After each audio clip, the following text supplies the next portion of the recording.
Hello, I'm Penny Thornton and I'm talking astrology. And on this particular video, my focus is the new moon in Scorpio on the 1st of November. But of course, we're looking at a whole lot of other factors, astrological, at this incredibly important and volatile period of 2024. Now, I'm recording this on the 13th of October, so just to give you an idea, I don't know about things that are going to happen after the 13th. Hopefully, a lot of the things I'm going to be talking about are going to prove very relevant. But the other thing about mentioning when I'm recording this is that it's not like I know something after the event. It's all in the process of becoming. Now, just for your records, the new moon is going to take place on the 1st of November at 12:48 UTC. That means it's 8:48 in the morning on the eastern coast of America and 7:48 in the evening if we go all the way over to the western part of Australia, just to give you a little idea of when it happens. And of course, when we look at a new moon or a full moon, as I do, and I set it from a particular place, it's going to fall in different houses because, of course, we're moving time zones. On this occasion, I decided to set this new moon chart so we can see all the applying aspects and everything else from the perspective of London, not for any reason, just that it looked, it was nice to look at. But of course, I think a lot of attention is going on what's happening in Ukraine, what's happening in the Middle East, and of course, what's happening in America. But it gives us a rough guide as to the major configurations that are taking place. So just as a general theme, I'm not going to be going sign by sign on this video. I'm going to be doing that on my next video, which uses the full moon as its center point. But is a general kind of theme.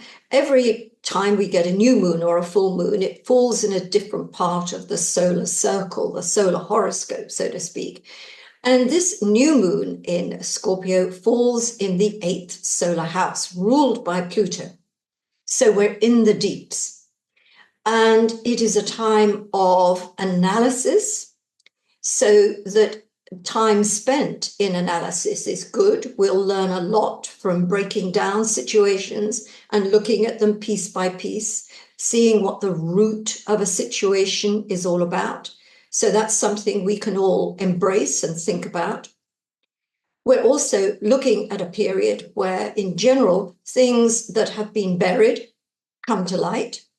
And I mean that globally, as well as can happen in our own lives as well. But also we make journeys into the darkness, and that often means confronting things that we're frightened about. We confront our fears in the 8th house, but we are reborn because we have confronted them. That's that whole death and rebirth theme, which people feel a little scared about because we think of real death, but it's not. It's really the death of something, and through that death, the rebirth. So that process is going on in all our lives. And the more we kind of access it and think about it during the time the sun is in Scorpio, but especially at the time of the new moon and the full moon, then we're sort of living in sync with the astrology. We're doing things at the appropriate time. And of course, new moons are always new beginnings. And in the period that the new moon or the moon is waxing towards full, that means the following 14 days, new things can come into our lives, or we can consciously bring them into our lives. And of course, that new moon will fall into different parts of your own natal chart. But while we're still thinking of a general theme, we're thinking of things that help reinvent some aspect of our lives. Remember, with Pluto and with Scorpio, we're not throwing the baby out with the bathwater. We're looking at what we can refashion. And I'm using that word more and more when I'm talking about Pluto, and I'm going to be talking about Pluto in a minute. If we think about something that's been retained, excuse me, some essence, some part, something that can be refashioned into something else. That's a very positive way of looking at our Pluto transits, and also at Pluto in the sky when it forges connections to the personal planets. If we think about things being transformed in a way that not everything is thrown out, but something, a nucleus of it, some part of it is then becomes part of the new that's being formed. And I think, again, we get a much more positive impression of things to do with Pluto and Scorpio. So, yes, let me sort of move on now. I'm just digging into my memory to see if there was anything I had to remind you about, but not really. I talked about my audios on my last videos, and I know some of you have taken that up because it gives you a week's view of what's ahead, a little like this, but without looking at me, only hearing my voice. And also, you know, that we're doing this conference in February, Steve Judd and myself, and there are some places left. So if any of you want to catch that, please head to my website and it'll take you forward and give you a lot more information about that. So let's take a look at this chart from the perspective of London. So you can probably see why I've chosen London, because not only does it place the new moon right at the very top of the chart, we can see it very clearly. There it is, 9 degrees Scorpio, 36 minutes. I know it says 35, but that's just sometimes how software does it, but that's where we're at. And what you'll also see is having, I've drawn in the MC-IC axis, and we can see there the MC being the highest point in a chart, the IC being the lowest. So the midheaven is all about what we're aspiring to, what we're hoping to bring into consciousness, it's a forward way of looking at this life direction axis. Whereas the IC is about the base of things. It's about the inner sanctum, so to speak. It's what lies at the root of something. It's the basis, the foundations, the roots. So it's a very important axis, whether you have it in your own natal charts and you're looking at what it means, your midheaven, who you are aspiring to become, what you are aspiring to bring into being, the IC, where you've come from, your roots, your family, your background, your childhood.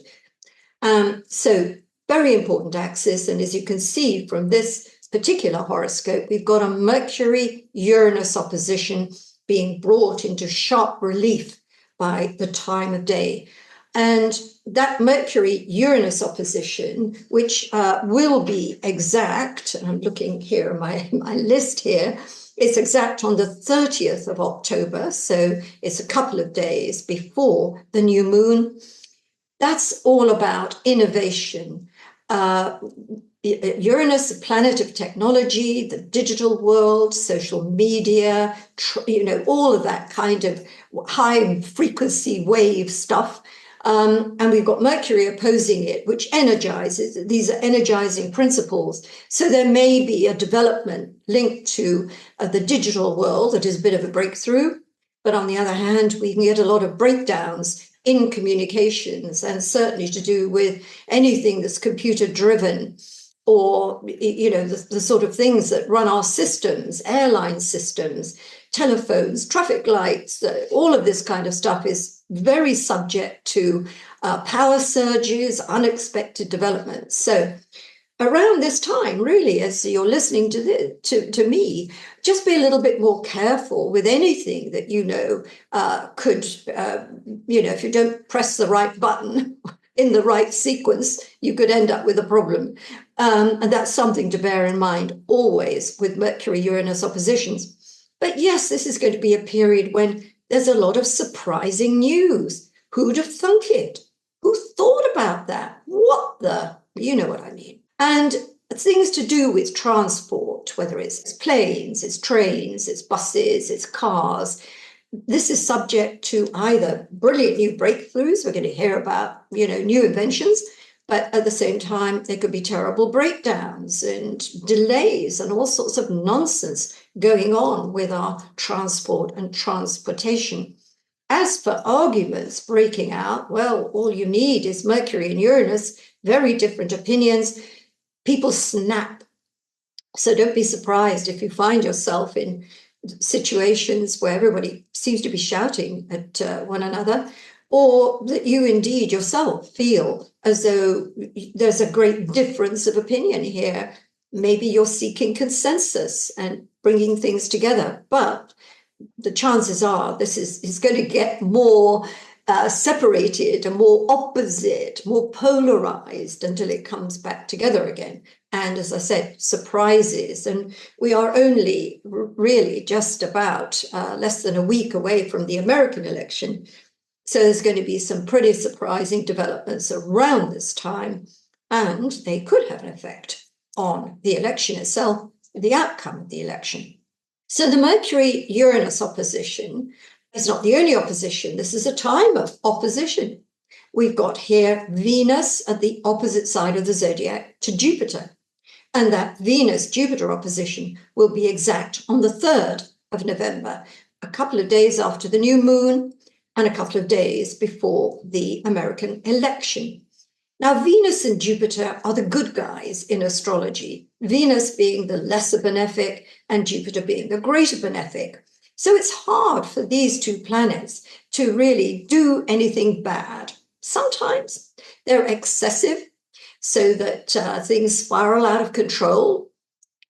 But really and truly, if you've got to have two planets in opposition, you might as well have Venus and Jupiter, because there is a sense of expansion here and good things underpinning it. And I think we have to be thankful for that Venus-Jupiter opposition at this time, because there's so much else that's in conflict that we need something as a buffer. And this may be it. And there is this element of good fortune, sheer good luck. There, by the grace of God, this might have been worse or that might have happened. And we get that feeling from a Venus-Jupiter opposition. Don't worry too much about the fact that they're opposite. Whenever you get planets in opposition, in square and conjunction, they're they're like two principles that are equally present and they boost each other.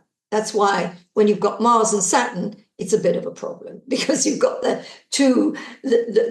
lesser malefic and the greater malefic. You've got those at opposite ends, and that isn't always a very happy ending. It's struggle and strife.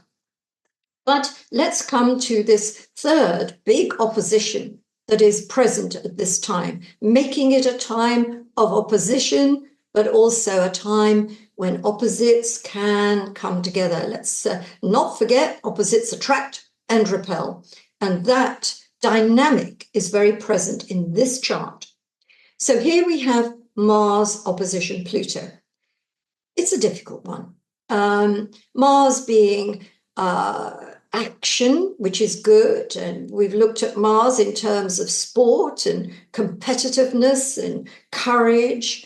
We need all those Mars functions, but also Mars is war, it's anger, it's all those very unpleasant things that we don't like at all. And you put that with Pluto, and you've got really a super intense expression of Mars. And we've got this idea with Pluto that I was talking about, 8th house, Scorpio, that things that are buried coming up to the surface. So things are a little bit, I was going to say nuclear at this time, but I don't want to scare the pants off everybody. I'm not talking about a nuclear explosion. What I'm talking about is that there's words about nuclear stuff at this time. And don't be surprised if you come across that. And I think in my Friday Bite on the 11th of October, if you haven't seen it, it's on my website, I did talk about nuclear stuff, because I consider that Uranus, Neptune, and Pluto, the three outer planets, have a lot to do with the nuclear story. And at the time, of course, Putin was throwing around a lot of threats, and Also, the Nobel Peace Prize was awarded to a Japanese group who are anti-nuclear weapons. So it's interesting how things resonate in very many different ways. But that's certainly something to watch out for going on in the world out there. But it is a time when people feel at extremes. Let's put it that way. You may feel at extremes. Your next door neighbor may feel at extremes. Your partner may feel at extremes. And when we're all under pressure, we don't always behave very well. And we just put that on a bigger scale and see why there's so much upsetting governments in groups where there's somebody's at the head of the organization and you've got the people at the bottom of the organizations. You've got these polarities and you've got these feelings of intense anger. The idea is obviously out of that kind of atmosphere comes ultimately consensus, but at the time it's happening, it's awful. And we shall most certainly see some very, very upsetting and difficult events related to war and conflict and political division at this particular time. Now, I want to also draw your attention to individual planets here. And what we need to look at really is Uranus, which is at 26 degrees, 25 degrees, 53, nearly 26 degrees of Taurus. And we haven't moved very far from Algol. And Algol is this fixed star with a very, very unpleasant set of properties. It has something to do with decapitation, but we need to really think about that in terms of when we cut the head off something, we've cut off the head of an organization so that it's like the death of an organization. It doesn't have to be a physical death. But at the same time, we've seen 3 assassination attempts on Donald Trump. And I talked about this at the time. I talked about him falling off his perch. Well, the 2 assassination attempts we know about already. The third one was foiled in July, before it even got anywhere. So there were 3 already. And I don't think we're out of the woods with this kind of theme going on with Algol. And we've had a lot of assassinations. We've had assassinations of the Hezbollah leader, Nasrallah, and all the senior command there. Very deliberate assassinations. So it is the buzzword with Algol a bit, but don't get stuck on individuals who it might be. It's just the theme of the moment. So these kind of influences that I've said are all around this period. They're alive and well. And sometimes things happen on the day, but I'd rather give everything a bit of a wide berth here. But what I want to look at is if we start around the 22nd of October and we see there we've got the sun squaring Pluto. Now, as you'll see, Pluto is 29 degrees of Capricorn. Later on in November, it's going to move into Aquarius. I think if my memory serves me well, it's the 19th of November, it moves back into Aquarius. And it will never, ever be back in Capricorn, well, at least for another 240 years. So we don't have to worry about it there. It's going to start its full journey through Aquarius. But it is quite clear, we can see here, Mars, 29 degrees and 4 minutes of Cancer, Pluto, 29 degrees and 45 minutes of Capricorn. So we know how close these 2 planets are. And of course, they're on that critical degree. So it sort of super amps it even more. And a lot of things have got to get sorted at this time. A lot of bubbles have got to burst. A lot of things have got to come to that point so they can be severed and done with. But it's going to take a little bit of time, but we can see why at this point it's so evident in the various events that are going on in the world. If we move forward, we've got the 28th of October, Venus is square Saturn. We haven't talked about Saturn very much. We're going to look at Saturn a little bit more as we go through some of these other charts I've got here.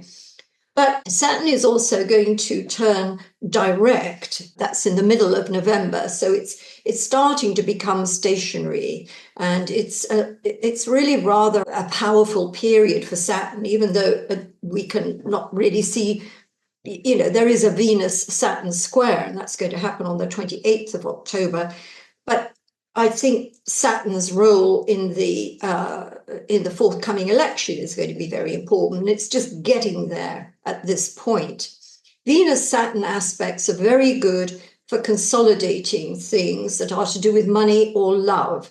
So that if you're signing a contract and it involves money, a Venus-Saturn aspect can be very useful. And if you're getting married, you're actually making love legal.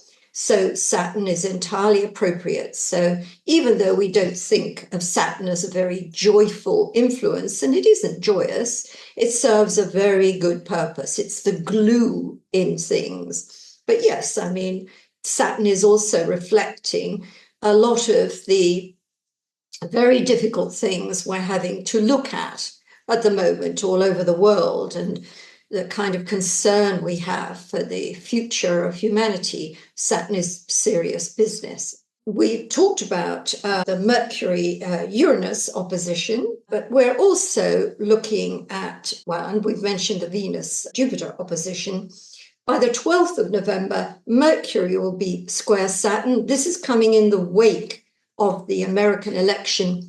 And I think it's around the 12th, 13th, 14th, 15th, we'll get some consensus about what happened. We'll get more of an understanding, because definitely around the time of the American election, there's a lot of volatility, and you'd be hard pressed to make a prediction as to why and how that is going to manifest. But it's certainly going to have an effect on the election, and it may take quite a long time to really resolve all the kind of dust that's gone over at that point. The dust needs to settle, and then we can see a little bit more clearly what we've got to play with.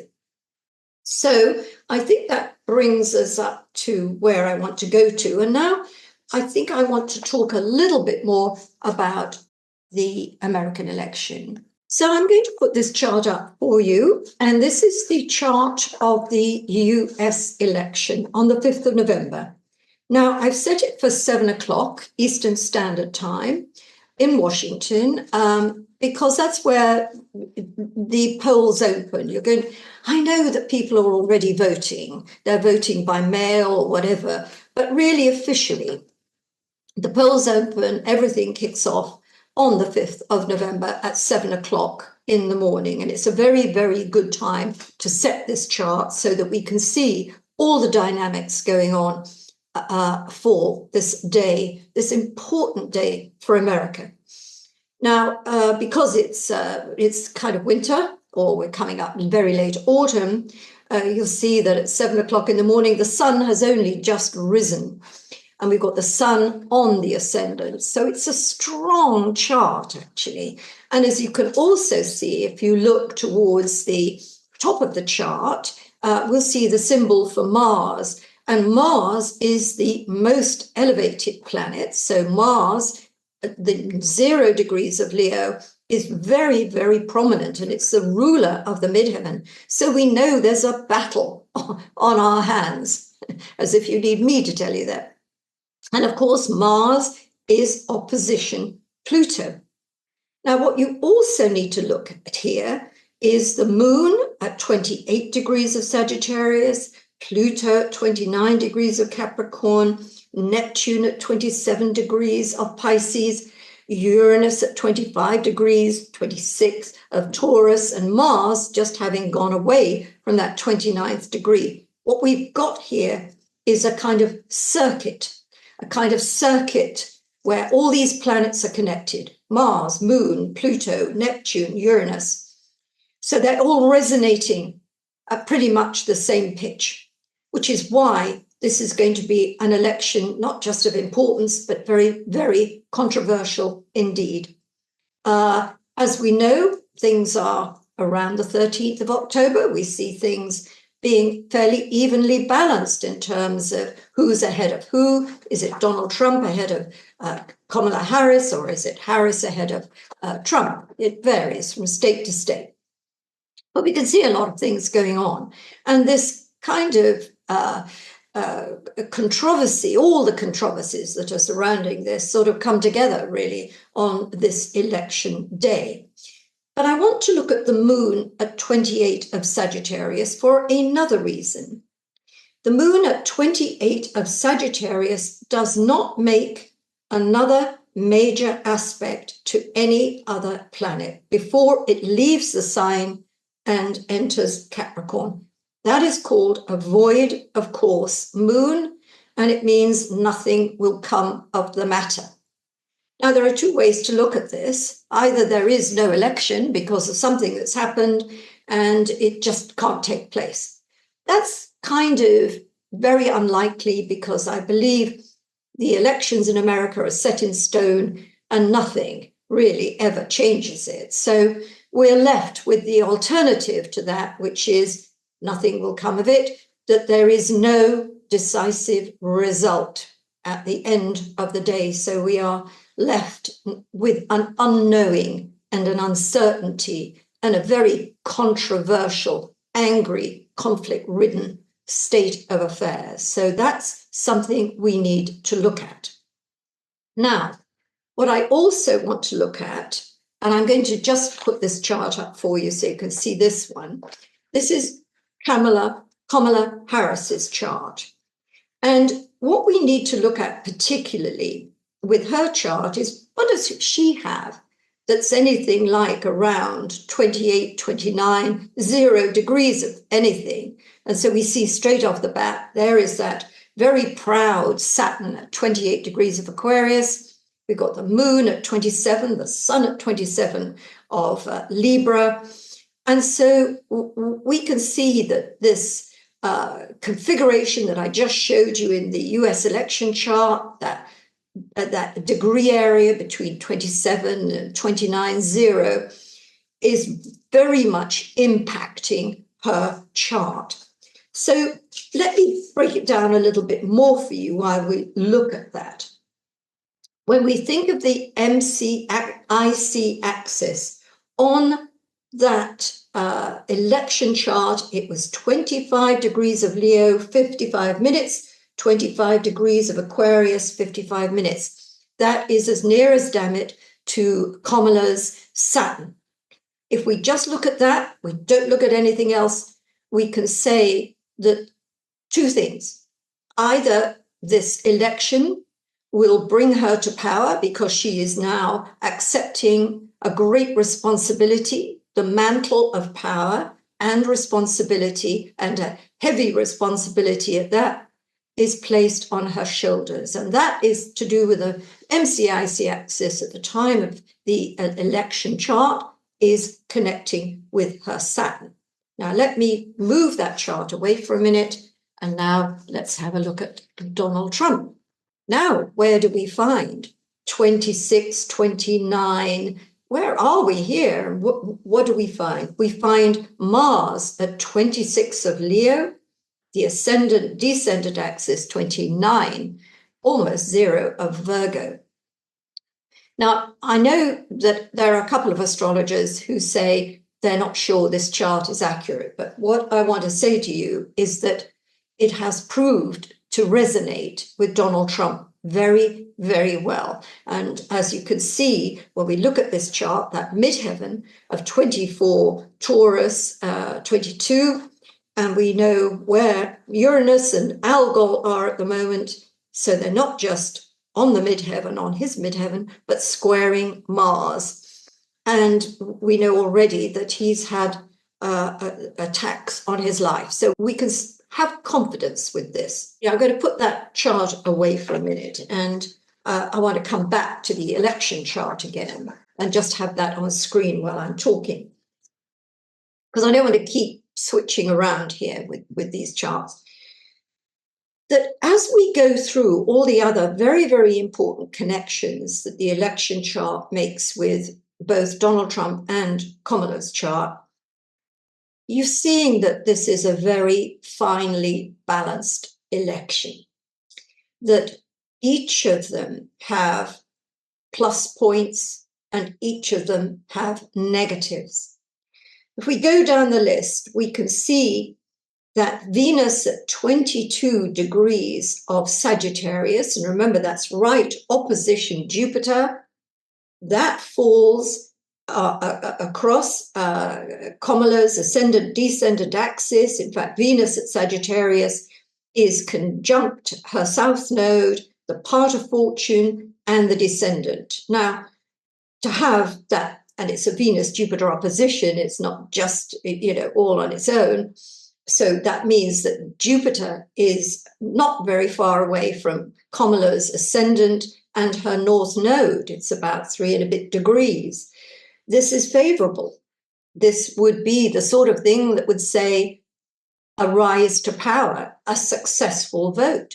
It certainly says to me that as far as the people of America goes, she's got an overwhelming vote of approval, that this is going to be a landslide for Kamala in terms of people support. She is a president of the people.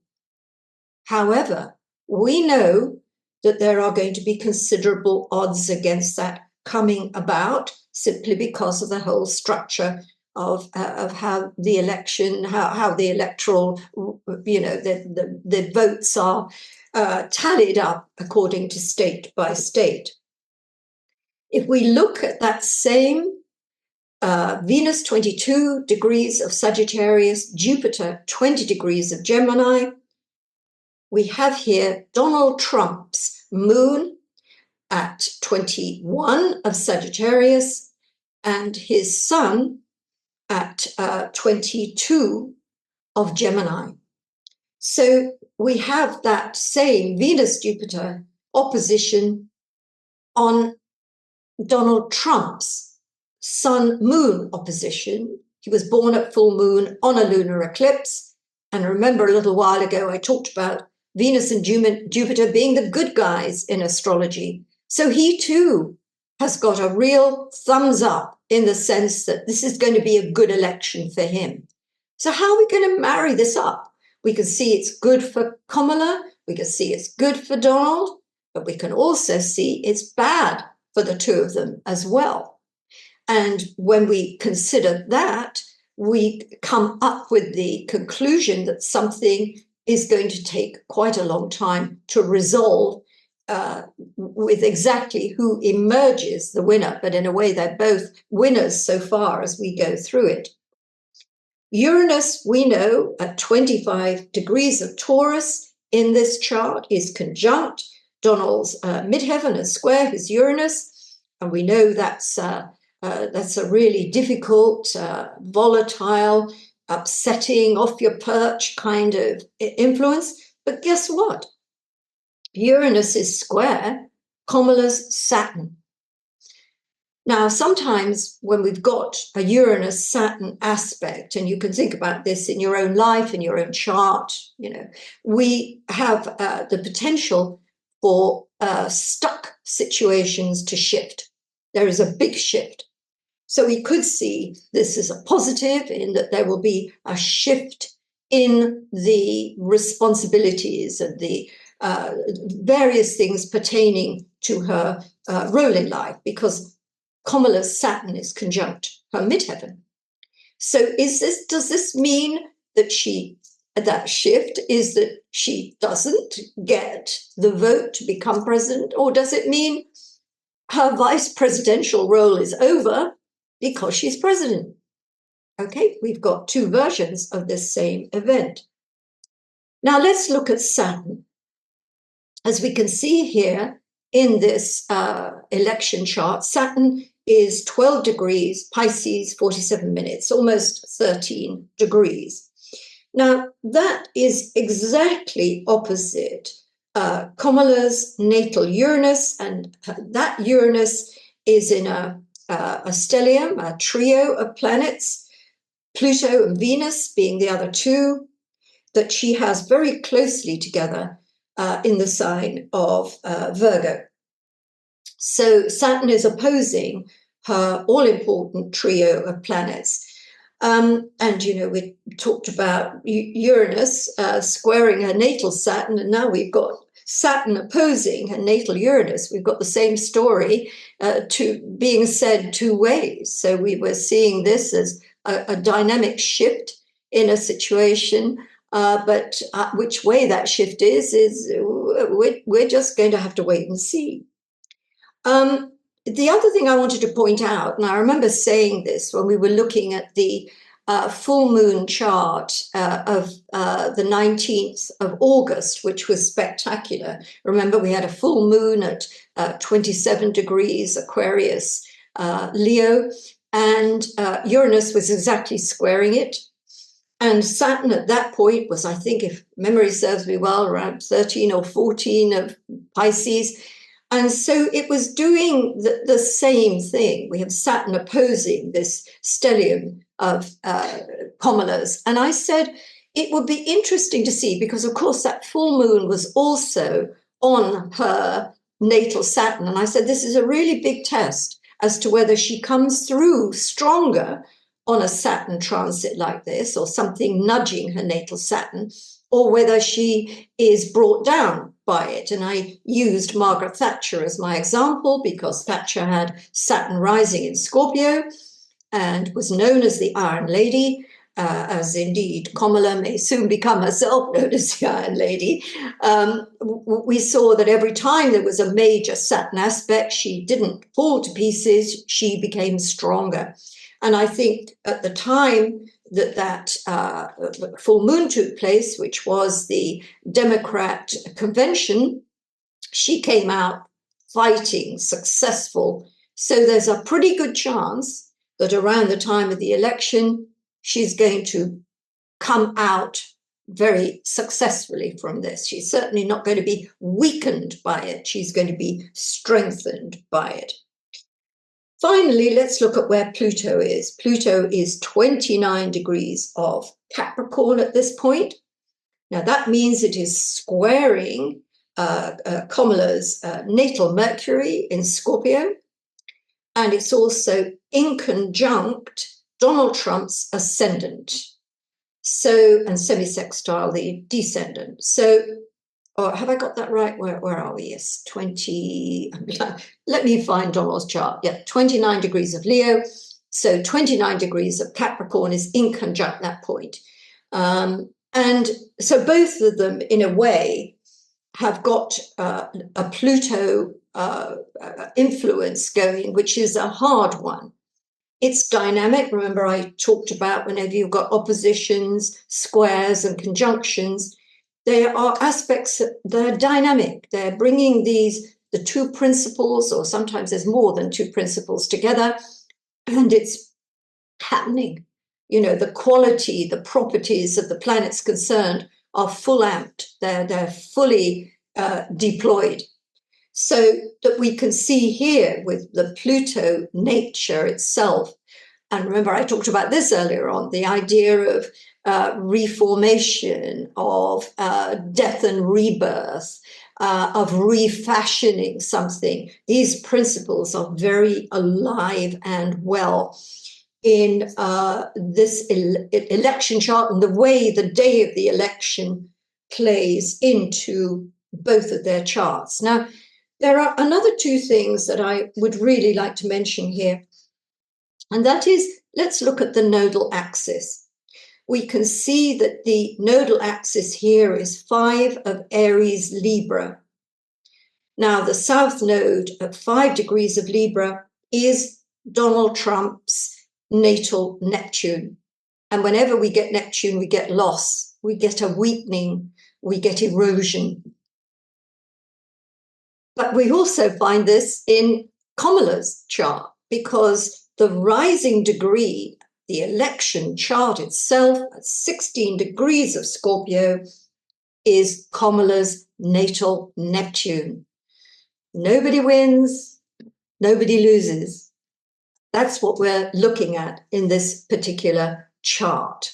So let's come back to me now, having gone through all those. And it is a bit muddly. I think I probably need to develop a new way of being able to go through different charts. And the problem is really, if I have to manipulate my desktop here, it's vulnerable to pressing the wrong button, which is why I don't do it. But I hope that I managed to explain to you what's really going on. And so on the one hand, we're looking at, that run up really to the new moon and the election and the various influences around this time, which is something you can have as a bearing on your own life and the things happening to you, but also a bearing on what's going on in the world out there. So I would say in this period of time between now, the new moon, and shortly after the new moon, a lot of things are going to have happened globally that will have changed the map. What do I think about this election? Well, the most logical thing is that we do end up with a division between the state electoral votes and the popular vote. I'm 100% sure that Kamala has the people behind her and gets the popular vote. But as we know, that doesn't automatically make her the president. So I think that is probably the scenario we're looking at. But there's another scenario. We're also looking at events in the world, whether they are in the Middle East or wherever they may be. Maybe they're linked to nature. I mean, we've seen the ferocity of nature recently in the hurricanes and the typhoons that have been all over the world, the devastation that they've caused. So we can't rule out some extraordinary act of nature that's going to throw the election into uncertainty.